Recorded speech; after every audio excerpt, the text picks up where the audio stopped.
Okay, good morning ladies and gentlemen. Welcome sa ating channel, Sir Ariel Math. So, our topic for today is all about linear equation. Okay? So, we will define first what is the meaning of equation. So, equation is a statement which states that two algebraic expressions are equal. Is called an equation. Okay, so there are some, or these are some examples of equation. First, we have 3x minus 2y equals 8. Another one, 6 minus x equals x plus 9. Okay. Next, this is 3x squared plus 5 equals x minus 5. Okay. Next, so let's proceed to linear equation in one variable. So yung definition natin diyan, the equation involving only one variable in first order is called linear equation in one variable. Kasi meron lang tayong isang variable sa isang equation. Okay?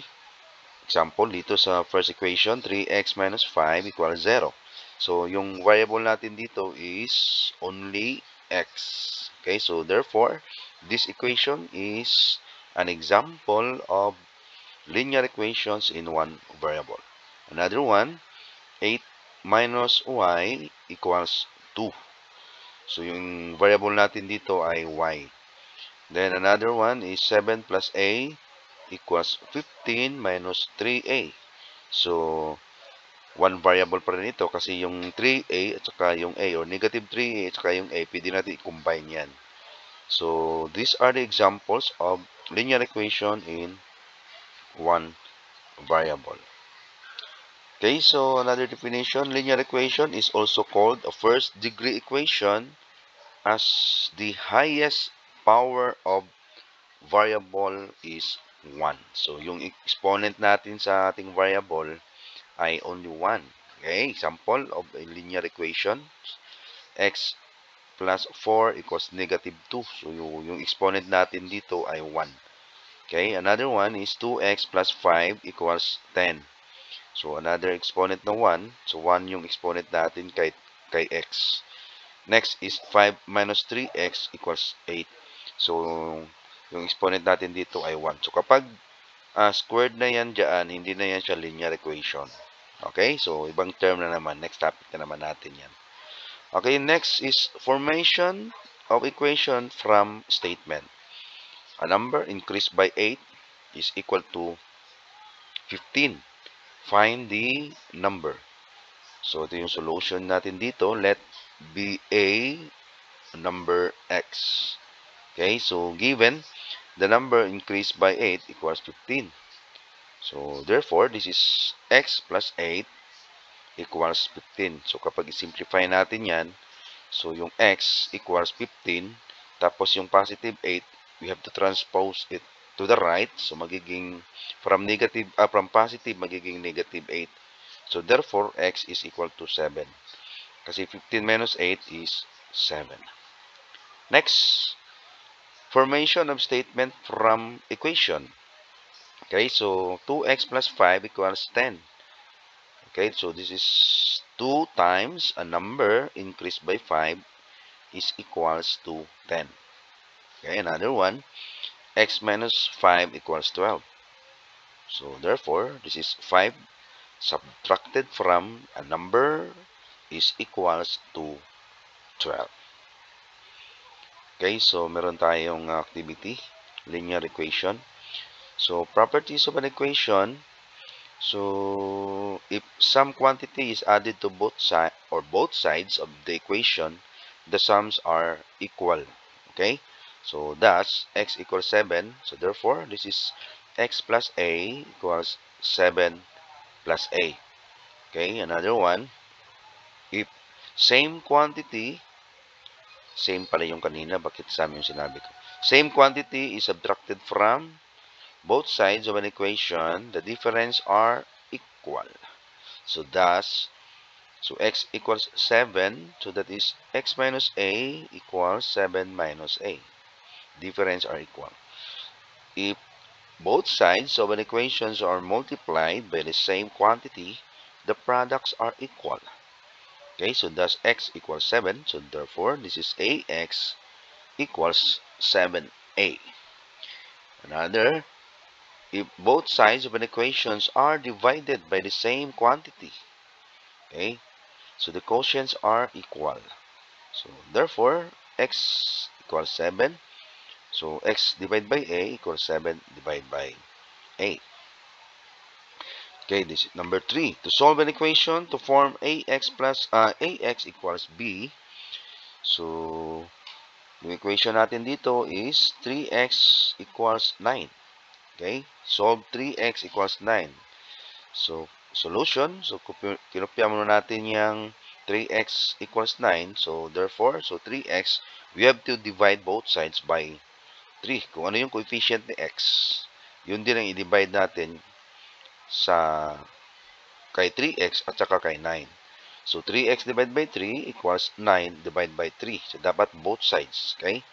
So, therefore, cancel natin yung 3 kasi 3 divided by 3 is 1. So, ang naiwan dito sa left side is x equals 3. 9 divided by 3 is equals 3. Okay, number 4. To solve an equation of the form x over a equals b. So, x over 2 equals 6. So, yung solution natin, x over 2 equals 6. So, magiging x equals 6 times 2. Okay? So, ang final answer natin dito, x is equals 12. Okay? So, pwede natin itong, so, x divided by 3, so, we have to multiply both sides. Then, i-cancel natin yung 2, kasi 2 divided by 2 is 1. Then, dito, 6 times 2 is 12. Yan ang final answer niya. Next, okay, shortcut method, solving an equation by transposing terms. In an equation, an added term is transposed or taken from one side to the other. It is subtracted. Okay, so equals, example, x plus 4 equals 10. So therefore, x equals 10. So yung 10, hindi siya pwede i-transpose kasi nasa right side na yan. So yung matranspose natin dito is from positive 4, magiging negative 4. So x is equal to 6 kasi 10 minus 4 is 6. Yung na-transpose natin dito is 4. Okay, number 2. In an equation, a subtracted term is transposed to the other side, it is added. Okay? Kung subtracted term. So, example, y minus 6 equals 5. So, yung i-transpose natin dito is 6, di ba? Ito yung subtracted form, si negative 6. So, therefore, so this is y equals, si 5, huwag natin i-transpose yan kasi nasa right side siya. Only 6. So, 5, kopyahin natin yung 5. Then, from negative 6, kasi si 6 lang yung ma-transpose dito, di ba? So, from negative 6, magiging positive 6 siya. So, therefore, yung final answer is y is equals 11. 5 plus 6 is 11. Okay, number 3. In an equation, a term in multiplication is transposed to the other side. It is divided. Okay, so 3x equals 12. So, matranspose dito is 3. Okay, yung another solution yan, we have to divide both sides by 3. Okay, si 3x, divide natin siya by 3. Si 12, i-divide din natin siya by 3. So, parang si 3 na rin na transpose sa right side. Kasi 3 divided by 3 is 1. So, x na yung naiwan. Then, 12 divided by 3 is 4. Okay, number 4 is, in an equation, a term in division is taken to the other side. It is multiplied. Okay, example, y equals 6 times 4 is equals to 24. So, 4 is yung na-transpose natin yan. Okay, next, to solve an equation by using more than one property. Okay, so solve 3x plus 8 equals 14. So, ang matranspose natin dito is 8. So, from positive, magiging negative na yan. Okay? So, yung solution, 3x equals 14. Transpose natin si positive 8 to the right. So, magiging negative 8. Si 14, kinopya natin yan. Hindi siya na-transpose. So, si 8 lang. Si positive 8, so may mo siya o magiging negative 8. So, 3x equals 6. Kasi 14 minus 8 is 6. Then, transpose naman natin si 3. Or, we have to divide both sides by 3. So, 3x, divide natin by 3. Si 6 din, i-divide din natin siya by 3. So, ang naiwan dito sa left side, x na lang. Kasi i-cancel natin yan. 3 divided by 3 is 1. So, x na yung naiwan. Then, equals 6 divided by 3 is equals 2. Okay? Next. Another one. 2a minus 3 equals 5.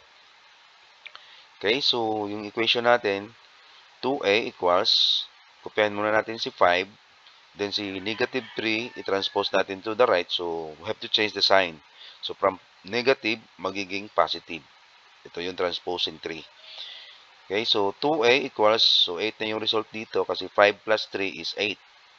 Okay, then dito naman, we have to divide both sides by 2. Kung ano yung coefficient ni a, yun din ang i-divide natin both sides. So, magiging 2a divide by 2. Dito rin, si 8, divide na natin siya by 2. So, naiwan dito, a na lang. Kasi i-cancel natin yung 2. Or 2 divided by 2 is 1. Okay? Then, 8 divided by 2 is equals 4. Next. Solving an equation with variables in both sides. So, merong mga variables sa left at saka sa right. So, transpose the terms containing the variable to one side. So, transpose yung mga variable to one side and the constant to the other side. Okay, yung mga may variable dapat nasa left side siya. Then yung mga constant, ito yung mga number ay sa other side or sa right side. Okay, example, solve 10y minus 3 equals 7y plus 9. So, i-transpose natin dito is si negative 3 sa right at saka si 7y to the left. Okay? Transposing 7y to the left and 3 to the right. So, ang nangyari, this is 10y minus 7y. So, bakit siya naging 7y? Kasi this is positive 7y, di ba? So, we have to transpose this one. So, from positive, magiging negative. So, equals si 9, kopyahin na lang natin yan. Hindi siya na-transpose. So, kopyahin natin si 9. Then, si negative 3, magiging positive 3. Okay? Take note, kapag mag-transpose tayo from one side to the other, we have to change the sign. Okay? Next is, yung solution natin dito, 10y minus 7y is 3y na lang. Then, equals 12. 9 plus 3 is 12. Then, divide natin ito by 3. Yung dalawa, both sides. So, 3y divide by 3. Then, 12 divide by 3. So, naiwan dito, y na lang. Then, equals 12 divide by 3 is 4. Number 2. Solve 2 times x minus 5 plus 3 times x minus 2. So, that is equal to 8 plus 7 times x minus 4. Okay? So, i-remove natin yung brackets. So, 2x. Bakit siya nagiging 2x? I-multiply natin ito. Si 2 times x is 2x. Then, 2 times negative 5 is negative 10. Then, plus. Kopyahin natin yung plus sign dito. Then, 3 times x is 3x. Then, positive 3 times negative 2 is negative 6. So, equals 8 plus, so 7 times x is 7x. Then, 7 times negative 4 is negative 28. Okay, next. So, ang gagawin natin dito, we have to combine like terms. Yung mga kapareho na term, i-combine natin. So, si 2x, i-combine natin siya kay 3x, so magiging 5x. Or 2x plus 3x is 5x. Then si negative 10 plus negative 6 is negative 16. Okay, equals, kopyahin muna natin si 7x. Ito, si 7x, kopyahin natin yan. Si 8 at saka si negative 28, i-combine din natin yan. So, magiging 8 plus negative 28, so negative 20. Okay, another one. So, si 7x, i-transpose na natin dito sa left side. Okay, so 5x, kopyahin natin si 5x. So, from positive, magiging negative 7x. So, equals, kopyahin natin si negative 20 kasi hindi siya matranspose. Same sign siya. So, negative 16, transpose natin sa right. So, magiging positive 16. Okay? Then, 5x minus 7x is negative 2x. Equals negative 4. Kasi mas malaki si 20 compare natin kay 16. So, we have to copy the sign of the bigger number. Then, subtract. So, negative 20 plus 16 is negative 4. Then, divide natin siya both sides by negative 2. So, naiwan dito, x na lang. Si negative 4, divide din natin siya by negative 2. So, that is equal to positive 2. Okay? So, another one, another example. Solve x plus 4 equals 10. So, solution natin dito, si 4 yung matranspose or masubtract natin siya both sides. Pwede rin apply natin itong addition property of equality or subtraction property of equality. Okay, so x plus 4 equals 10. So, magiging x plus 4. So, since positive yan, so mag-subtract tayo dito sa left side ng negative 4 or ng 4, mag-subtract tayo. Dito rin sa right side, si 10, mag-subtract din tayo ng 4. Both sides. Okay? Then, so, dito, si positive 4 tsaka minus 4, cancel natin yan kasi ang result niyan, 0. So, 10 minus 4 is 6. Nakuha? Okay, another example. Question number 2. Solve y minus 6 equals 5. Okay, meron tayong dalawang marks pa rin. So, y minus 6 is equals 5. I-add natin si 6 both sides. This is addition property of equality. So, y minus 6. So, since negative 6 yan, so yung opposite niya is positive 6. Then, equals 5. Kopyahin natin si 5. Then, si negative 6, transpose natin. So, magiging positive 6. Or, adding 6 in both sides. So, yung final answer natin dito is y equals 11. Kasi negative 6 plus 6 is 0 na yan. Then 5 plus 6 is 11. Okay, next. Number 3. Solve 3 times x plus 5 equals 8. Okay, so i-apply natin dito yung distributive property muna. So 3 times x is 3x. 3 times 5 is 15. Okay, then equals 18. Kopyahin muna natin yan. Then pagkatapos, si 3x, si 15, i-transpose natin siya sa right side. So, from positive, magiging negative. So, 3x na lang naiwan dito sa left side. Si 15, nasa right side na. So, magiging negative 15 siya. Si 18, kinopya na lang natin yan. Hindi siya na-transpose. So, 3x equals 18 equals 15. Then 3x equals 3. Kasi 18 minus 15 is positive 3. Then, divide natin siya both sides by 3 or i-transpose natin si 3 sa right.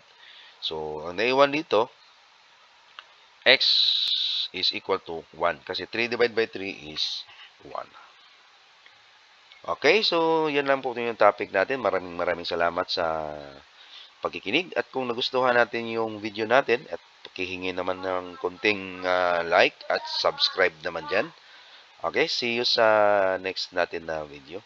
Bye-bye and God bless.